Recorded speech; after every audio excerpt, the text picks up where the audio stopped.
Hello प्यारे दोस्तों, मैं सुजीत कुमार आपका स्वागत करता हूं टैलेंट स्टडी पॉइंट पे। आज हम पढ़ेंगे भाषा यानी कि लैंग्वेज। आज हमारा दूसरा लेक्चर होने वाला है। पहला लेक्चर में हम लोग पढ़े थे व्याकरण किसे कहते हैं, है ना। आज हम पढ़ेंगे भाषा किसे कहते हैं। चलिए आज हम लोग जानेंगे भाषा किसे कहते हैं और भाषा के कुछ क्या उद्देश्य है ये जानेंगे और कुछ मुख्य बातें जानेंगे ना, प्रमुख बात।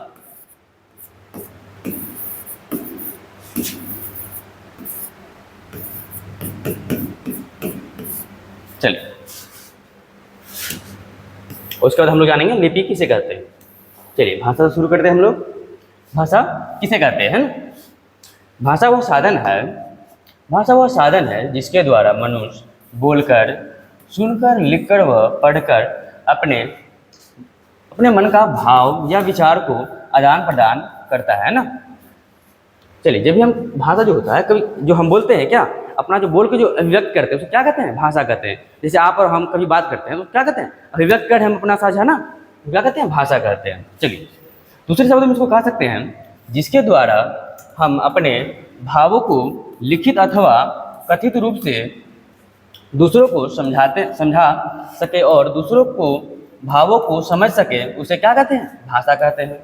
चलिए इससे और सरल भाषा में समझते हैं जो भाषा किसे कहते हैं ना। चलिए सामान्यतः भाषा मनुष्य की सार्थक व्यक्त यानी वाणी को कहते हैं ना। व्यक्त जो सार्थक जो वाणी होता है उसको क्या कहते हैं, भाषा कहते हैं। जैसे कि हम अभी बोल रहे हैं तो क्या कहेंगे, भाषा कहेंगे, है ना। चलिए अब हम लोग पढ़ते हैं भाषा के उद्देश्य ना। भाषा का क्या उद्देश्य होता है, संप्रेषण यानी इंप्रेशन, और क्या होता है, विचारों को आदान प्रदान करना ना। जैसे कि हम गुस्सा है, खुश है, इसको क्या कहते हैं, एक्सप्रेशन दिखाना होता है, जो मतलब भाषा में लिख के ना, तो क्या कहते हैं, अपने विचारों को साझा करते हैं, जो मैं अच्छा हूँ या फिर मैं कुछ हो गया, इसी तरह है ना। चलिए अब हम बढ़ते हैं भाषा के रूप ना। भाषा के 3 रूप होते हैं। पहला रूप है मौखिक भाषा, दूसरा है लिखित भाषा, तीसरा है सांकेतिक भाषा, है ना। चलिए हम लोग पढ़ते हैं मौखिक भाषा किसे कहते हैं। ये तो हम लोग जानते हैं, जो मुख से जो बोला जाता है उसे क्या कहते हैं, मौखिक भाषा।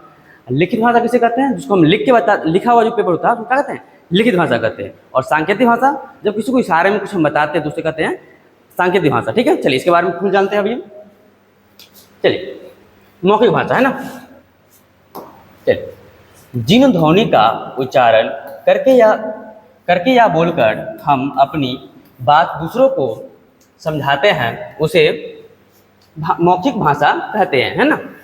चलिए अब जानते हैं मौखिक भाषा की कुछ विशेषताएं। चलिए यह भाषा का अस्थायी रूप है, यानी कि भाषा का अस्थायी रूप है ना, इसको बदलना नहीं जा सकता। चलिए इसके बाद हम पढ़ते हैं ये भाषा है, यह उच्चारण होने के साथ साथ क्या होता है, समाप्त हो जाता है। जैसे ही हम बोले वो भाषा क्या हो, समाप्त हो गया। ठीक है, उसका कहते हैं वक्ता और श्रोता को एक दूसरे के सामने होना चाहिए, पढ़ा है ना, तभी मौखिक भाषा का प्रयोग किया जाता है। जैसे कि जो आप और हम आमने सामने, तो क्या होता है, तभी बात कर पा रहे हैं। अगर आप और हम आमने सामने नहीं होते क्या बात कर पाते, नहीं ना। उसी तरह होगा, क्या हुआ, जब बात करने के लिए क्या होना चाहिए, आमने सामने होना चाहिए मौखिक भाषा के लिए। चलिए 4 नंबर पॉइंट में पढ़ते हैं। इस रूप की आधारभूत इकाई ध्वनि होती है। विभिन्न ध्वनियों के संयोग से शब्द बनते हैं, है ना। अभी जो क्या बोल रहे हैं, मुख से क्या निकल रहा है, ध्वनि, है ना। ध्वनि के संयोग से क्या बनता है, विभिन्न क्या बनता है, शब्द बनते हैं, है ना। चलिए जिनका प्रयोग क्या करते हैं, वाक्य में करते हैं और वर्तमान में किया जाता है। यह भाषा का मूल या प्रधान रूप होता है ना। भाषा का शुरुआत कहाँ होता है, जबकि हम कहाँ से होता है, क्या होता है, मौखिक भाषा से। हम आपको व्याकरण भी बताए थे, जो क्या व्याकरण किसे कहते हैं, शुद्ध पहले होता है बोलना, उसके बाद क्या होता है लिखना, उसके बाद समझना होता है ना। शुरुआत भी हुआ था कहाँ से, बोलने से ही ना। यहाँ पर भी क्या हो रहा है, मुख्य क्या है, बोलना, यानी कि भाषा, है ना, मौखिक भाषा। शुरुआत यही से हो रहा है, मूल और प्रधान रूप यही है। चलिए आगे हम पढ़ते हैं लिखित भाषा। देखिए जिन अक्षरों या चिन्हों की सहायता से हम अपने मन के विचारों को लिखकर प्रकट करते हैं उसे लिखित भाषा कहते हैं, है ना। जैसे कि देखिए कैसे क्या क्या लिखते हैं हम लोग लिखित भाषा में, पत्र लिखते हैं, लेख लिखते हैं, पत्रिका लिखते हैं, समाचार पत्र लिखते हैं, है ना। उसके बाद क्या लिखते हैं, कहानियाँ, जीवनी, संचारण और तार आदि, है ना। आप कहेंगे तार क्या होता है? तार होता है जैसे कि एक सांकेतिक भाषा निकला था, ठीक है, जिसमें होता है दूर व्यक्ति की बात करने के लिए एक तार नाम का यंत्र था, उसके जरिए बात किया जाता था। जैसे कि आप यहाँ बैठे हैं और एक व्यक्ति यहाँ बैठा हुआ है, उसके जरिए बात किया जाता था, है ना। यहाँ पे जो आप बटन जो दबाइएगा कुछ सांकेतिक शब्द होता है, जो सांकेतिक शब्द यहाँ पे ट्रांसफर होता है, और इसको जो बात करना होता है उस सांकेतिक शब्द इनको भेजता है टाइप करके। इसको क्या कहते हैं, लिखित भाषा, है ना। चलिए आगे हम लोग पढ़ते हैं लिखित भाषा के कुछ विशेषताएं, है ना। चलिए लिखित भाषा की विशेषता है, यह भाषा का अस्थायी रूप है। इस रूप में हम अपने भावों और विचारों को अनंत काल के लिए सुरक्षित रख सकते हैं, है ना। जैसे कि जो भी हम बात को लिखिए, आज जैसे हम लिख लिए, आज मैं बहुत खुश हूँ, है ना, तो क्या ये बात हम तो लिख लिए, अगर हम कभी और जाकर पढ़ेंगे तो हमको पता चलेगा हाँ इस दिन हम खुश थे, क्या हो संरक्षित हम रख लिए उस बात को, है ना। चलिए देखिए, यह रूप अपेक्षा नहीं करता कि वक्ता और श्रोता आमने सामने हो ना। जैसे कि इस क्या कहता है, लिखित रूप जो कभी ये अपेक्षा नहीं करता जो आप और हम आमने सामने हो। जैसे कि आज हम लिख दिए और आपको हम भेज दिए व्हाट्सएप, क्या था, आपका और हमारा आमने सामने होने का जरूरत ही नहीं पड़ा, है ना। जैसे कि लिखा हुआ है तो आपके पास तो पहुँच गया, है ना, उसको आप पढ़ लेंगे। चलिए, इस रूप की आधारभूत इकाएं वर्ण होते हैं, जो कि उच्चारित ध्वनि को अभिव्यक्ता करते हैं, ना। जो वर्ण लिखा होता है उसको क्या, जिसका हम भेजे कुछ लिख कर, तो उसको क्या करेंगे, आप उच्चारण करते, आप क्या हुए, अभिव्यक्ता हुए, है ना। चलिए, यह भाषा का क्या है, गैंग रूप होता है ना। लिखित भाषा क्या होता है, भाषा का गैंग रूप होता है।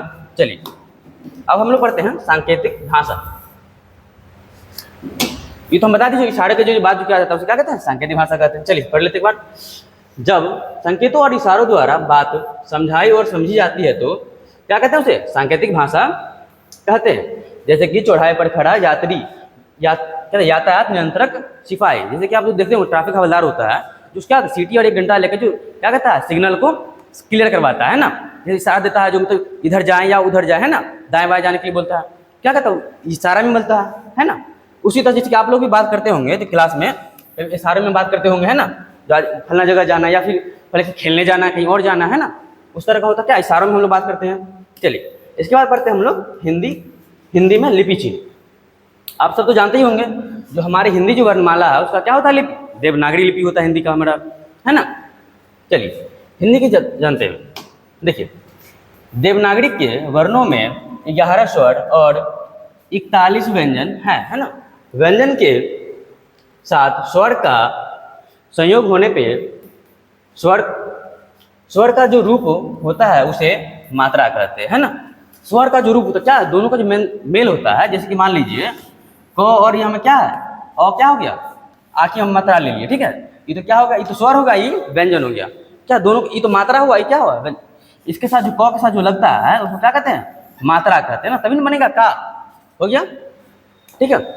नहीं, जैसे कि इसको मैं मात्रा बताया भी गया है, अ आ हर्षी दीर्घी हर्षु दुगु री ए आई ओ औ, ये सब क्या है, स्वर बन के क्या है, नीचे इसके मात्रा लिखे हुए, और उसी के मात्रा का क्या व्यंजन का प्रयोग किया गया है, तभी क्या बना, उसे क्या कहते हैं, मात्रा कहते हैं, है ना। चलिए इसके आगे हम लोग पढ़ते हैं। चलिए हम लोग आज आगे हम तो कुछ प्रमुख बातें जो ना, जो भाषा क्या है, बोली क्या होता है, राष्ट्रीय भाषा किसे कहते हैं, है ना, इस तरह का। चलिए इस तरह के बारे में जानते हैं हम लोग। चलिए बोलिया, है ना, तो बोलिया क्या है, जो हम बोलते हैं, जैसे कि गांव घर में जो बोली बोलते हैं ना, भाषा बात जो करते हैं, जिस लैंग्वेज में बात करते हैं उसे क्या कहते हैं, भाषा कहते हैं। जैसे मान लीजिए जो जिन स्थानीय बोलों का प्रयोग साधारणतः अपने समूह या घरों में करते हैं उसे बोली कहते हैं, है ना। जैसे कि आप अपने घर गांव में है तो क्या, भोजपुरी, जहाँ मगही है तो मगही, अवधी, मराठी, तेलुगु, इंग्लिश, है ना, इस तरह का बात आदि और भी भाषा हो सकता है इसमें, जिसका प्रयोग हम लोग करते हैं, तो क्या कहते हैं, बोलिया। जैसे कि कई फंक्शन वगैरह में गए, क्या मीटिंग में गए, वहाँ क्या बोलना होता है, इंग्लिश में, है ना, उसको क्या कहते हैं, वहाँ का क्या होगा, एक बोली होगा जो इंग्लिश में ही बात करना है। जैसे अपन हम लोग जो घर में रहते हैं तो क्या बोलते हैं, मराठी में बोलते हैं, हिंदी में बोल लेते हैं, तेलुगु में बोलते हैं, अलग अलग तरह की भाषा में हम लोग घर पे बात कर लेते हैं, तो क्या घर की वो बोलिया हो गई। और एक होता है राष्ट्रीय भाषा, है ना, राष्ट्रभाषा आप समझ ही रहे होंगे, जो राष्ट्र में जो बोला जाता है उसे क्या कहते हैं, राष्ट्रभाषा कहते हैं। जैसे देखिए, वह भाषा जो देश के अधिकतम निवासियों द्वारा प्रयोग में ली जाती है उसे क्या कहते हैं, राष्ट्रभाषा कहते हैं। तो मान लीजिए किसी देश में अगर जिस भाषा को अगर सबसे अधिक बार बोला जाता है उसे क्या कहते हैं, राष्ट्रीय भाषा कहते हैं। जैसे देखिए, हमारे भारत की राष्ट्रीय भाषा क्या है, लगभग 70 से 75% क्या बोलते हैं, हिंदी बोलते हैं। तो राष्ट्रीय भाषा क्या हो गया हमारा, हिंदी होगी। ठीक है, देखो सभी देश की अपनी अपनी राष्ट्रभाषा होती है। जैसे क्या, देखिए अमेरिका का क्या हो गया, अंग्रेजी, चीन का चीनी, जापान का जापानी और रूस का रूसी है ना। चलिए अब हम पढ़ते हैं मातृभाषा। तो देखिए, मातृभाषा किसे कहते हैं, बालक जिस परिवार में जन्म लेता है उस परिवार के सदस्यों द्वारा बोली जाने वाली भाषा वह सबसे पहले सीखता है, क्या कहते हैं उसे, मातृभाषा कहते हैं, है ना।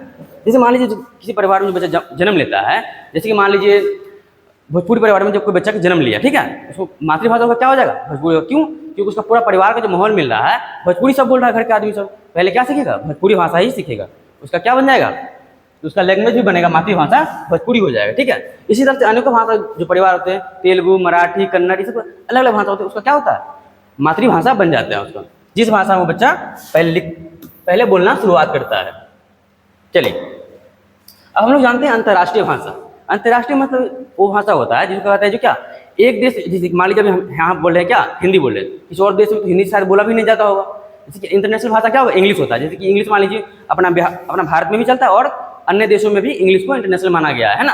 जैसे देखिए, अंतर्राष्ट्रीय भाषा जब कोई भाषा विश्व के 2 या 2 से अधिक राष्ट्रों द्वारा बोली जाती है वह अंतर्राष्ट्रीय भाषा बन जाती है। जैसे अंग्रेजी है ना, अंग्रेजी भाषा अंतर्राष्ट्रीय भाषा है ना। देखिए ठीक है, देखिए अब जानते हैं हम राजभाषा किसे कहते हैं। राजभाषा अब तो समझ ही गए होंगे, जिसको कहते हैं राजपाट। आप लोग समझेंगे ना, कहानी पर हम पढ़ते हैं ना राजा का राजपाट, उसी तरह से अब तो राजपाट का जमाना रहा नहीं। अब क्या चलता है, लोकतांत्रिक का राजपाट क्या होगा, लोकसभा, इस तरह की जो सरकारी जो कार्यालय होता है उसमें कौन सी भाषा का उपयोग होता है। देखिए वह भाषा जो देश के कार्यालयों व राजकाज में प्रयोग की जाती है उसे क्या कहते हैं, राजभाषा कहते हैं ना। जो सरकारी जो कामकाज है जिसमें हम जाते हैं, जैसे कि ब्लॉक वगैरह जो जाते हैं उसमें किस भाषा का प्रयोग होता है, हिंदी और इंग्लिश का होता है ना। उसको क्या कहते हैं, राजभाषा कहते हैं। जैसे कि देखिए हमारा भारत का क्या है राजभाषा, हिंदी और इंग्लिश दोनों है ना। और अमेरिका का राजभाषा क्या हो जाएगा, अंग्रेजी, क्योंकि वहाँ सिर्फ अंग्रेजी ही है ना। चलिए अब हम लोग जानते हैं कि हर एक जो मतलब बोलियाँ जो बोली जाती है, जो भाषा है, उन सब भाषा का लिपियाँ क्या है ना। हर एक भाषा का अपनी अलग अलग लिपियाँ होती है। किस भाषा की कौन सी लिपि है, चलिए हम जानते हैं। देखिए आप लोग जानते हैं जो हिंदी है, हिंदी, संस्कृत, मराठी, नेपाली और बोडो का क्या भाषा होता है, देवनागरिक होता है ना। अंग्रेजी, फ्रेंच, जर्मन, स्पेनिश, इटालियन और स्पेनिश और मिजो का क्या होता है, लिपि रोमन हो जाता है। पंजाबी का गुरुमुखी हो जाता है ना। उर्दू, अरबी और फारसी का क्या हो जाता है, लिपि फारसी हो गया। उसके बाद रूसी, बुल्गेरियन और चेक, रोमानिया, इसका भाषा क्या हो जाता है, भाषा नहीं बल्कि क्या लिपि हो जाता है, रूसी, है ना। चलिए अब जानते हैं बंगाली। जो बंगला जो बोला जाता है उसको बंगला का क्या होता है, लिपि बंगला का बांग्ला होता है। उड़िया का उड़िया होता है और असमी का असमिया होता है ना, लिपि। चलिए आज के क्लास में हम लोग इस चैप्टर को मैं पूरा कंप्लीट कर चुका हूँ। भाषा किसे कहते हैं, भाषा के बारे में जितना भी सीखा, भाषा के बारे में हम लोग इस क्लास में पूरी पढ़ चुके हैं। अब हम लोग अगली क्लास में पढ़ेंगे वर्ण विचार। ठीक है, आज इस क्लास को यहीं पर रहने देते हैं। चलिए धन्यवाद, मैं आपका तहे दिल से आभार व्यक्त करता हूँ।